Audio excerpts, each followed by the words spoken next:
Hey everybody, Rob Sports Cards here, back with another video, and today I'm going to show off a 4-card lot that just sold on my eBay store, and then a couple of other lots and a graded card that I had an opinion or a take on that I wanted to show. So here we go. This is a 4-card lot of Eric Davis. And Eric Davis was a former Gold Glover and a former All-Star with the Cincinnati Reds.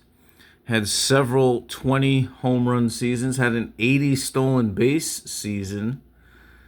And this is his 85 Donruss card, rookie card. This is one of 2 rookie cards in the lot that I will be showing you.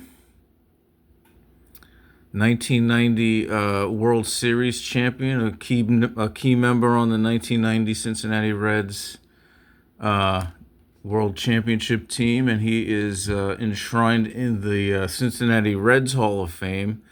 He does not quite have the numbers to make it to Cooperstown, but he had a great. This is 85 Topps card. He had a great impact on the teams that he played for, and I think he's a very unique, historically significant player because in the 1997 season, he was diagnosed with colon cancer and came back to play later that season. I mean, that is nothing short of remarkable. I mean, the people that get unfortunate news like that, to get diagnosed with cancer, how many of those people can go play professional baseball, like in the same year that happens? I mean, that's quite an achievement. And then in the next season after that, 1998, he had one of his best seasons. He batted over 300. He had over 20 home runs. That was with the Baltimore Orioles, and he was not only battling cancer, but he was also on the wrong side of 30 by that time in his career, so he was battling Father Time as well, and had a great year. So kudos to Eric Davis. This is the 1989 Upper Deck, just a base card of Davis. And he was this was the same set that the Ken Griffey Jr. rookie card came out of, the famous 89 Upper Deck set. That was Upper Deck's first year of making cards. So that was quite a special year. And then 1989 Fleer, Eric Davis as a grizzled veteran at this time. You see 3 columns from the right. 1986, 80 stolen bases. And then you see a 37 home run season, 100 RBIs, and then that's flanked by 2 25-plus home run seasons. So guy had a lot of pop, guy had a lot of speed, 5-tool player, just injuries and health problems limited his all-star appearances. But quite an incredible competitor. This is a 4-card lot of Ryne Sandberg. R.I.P. to Ryne Sandberg. This is 92. Is this 92 Topps? I believe this is. Yeah, this is 92. So these are low value cards. These are just common cards that you're going to see in this lot for Ryne Sandberg, the greatest second baseman probably in team history, a Hall of Famer, 9 Gold Gloves, an MVP, and I think he was a 10-time All-Star.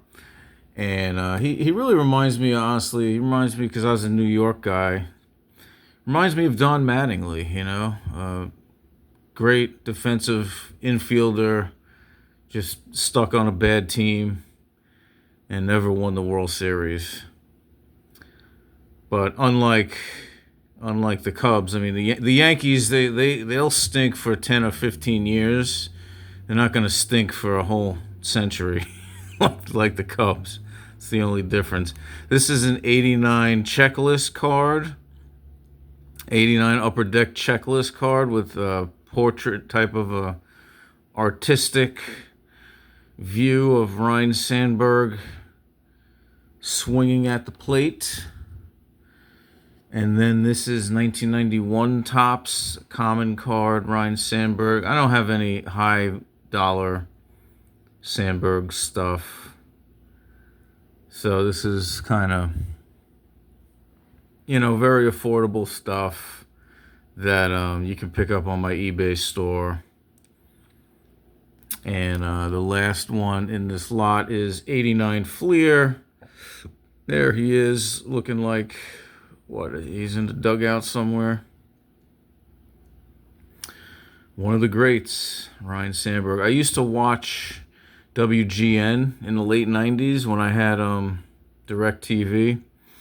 I wasn't a huge Cubs fan, but I made a point to watch when I could, because his reputation was second to none. R.I.P. to the great Ryne Sandberg, passes away at 65. Somebody wanted to if somebody wanted me to take a photo of this card without the top loader and penny sleeve. They were thinking about buying this. This is a 4-card lot of Barry Bonds, the home run king. And this is his 86 Topps traded rookie card. And I think it looks pretty good. I don't think it would be Gem 10 quality. Rather just sell it raw. This is part of a 4-card lot. This is also included in the lot 89 Topps with the Pittsburgh Pirates. Barry Bonds, the home run champion of Major League Baseball. May have had a little bit of help to get those numbers, but he never tested positive for a drug test because, the Major League Baseball didn't have drug testing policies back when he played, thanks to Bud Selig putting his head in the sand. This is 1990 Topps Barry Bonds.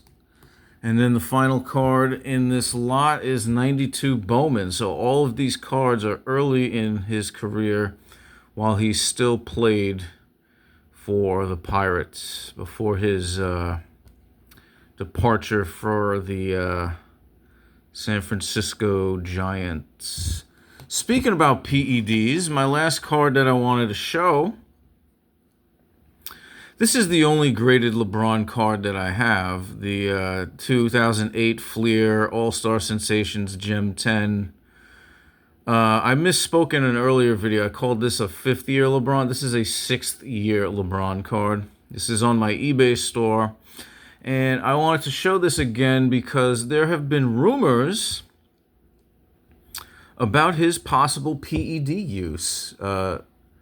Jeff Teague, former NBA player, insinuated that he thinks that LeBron may have been juicing up.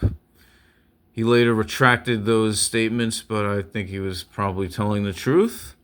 And he just didn't want to look bad, so he backed away from his original statements.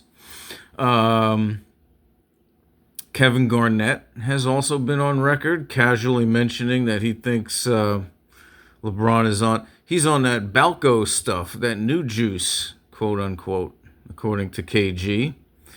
And then I saw Scap Attack. If you haven't seen, if you don't subscribe to Scap Attack and you're a sports fan, like, what are you doing with your life? You should be watching Scap Attack. He does a great job outlining several overwhelming pieces of evidence to link LeBron to the biogenesis lab in Florida. Business partners of LeBron have been photographed by the FBI meeting with Balco representatives, not Balco representatives, biogenesis representatives.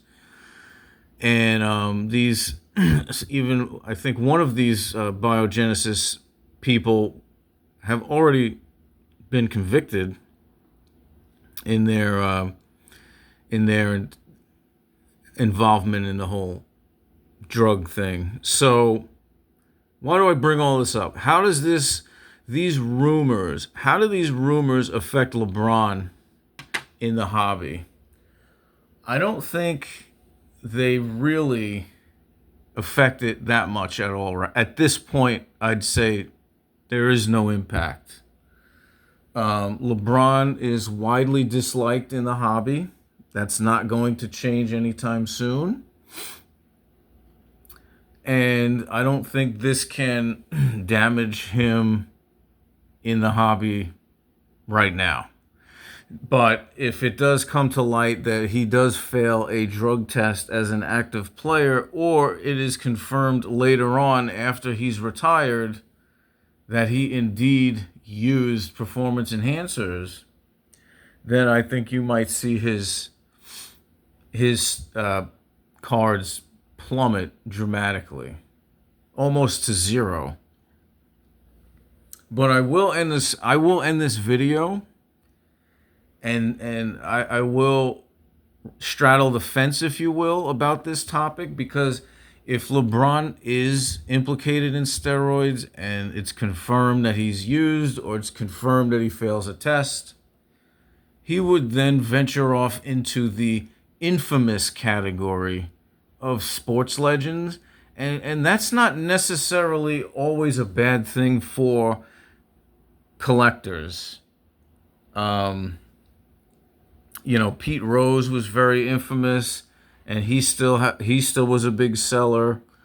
I remember when I was a kid, and O.J. Simpson was implicated in a double homicide, and this was years after he was a retired player. There was interest in his memorabilia. It was a big seller in card shows. I remember going to card shows and seeing lots of OJ stuff. It was amazing to me because, Barry Sanders, Emmitt Smith, Ken Griffey Jr., Wayne Gretzky, Michael Jordan, all of these active guys that were making headlines for the right reasons. I think that they were being somewhat overshadowed by O.J. Simpson memorabilia. At least in the shows that I went to. I don't have any actual hard data to give to you guys. This is all just based off of memory. And man, this O.J. stuff is really taking a lot of people are uniquely interested in this murder suspect's sports memorabilia. So I say all that to say that there might be a secondary niche market for LeBron stuff if he is implicated or does test positive, or it's confirmed that he's used in the past. So just keep that in mind as you buy and sell and trade LeBron stuff.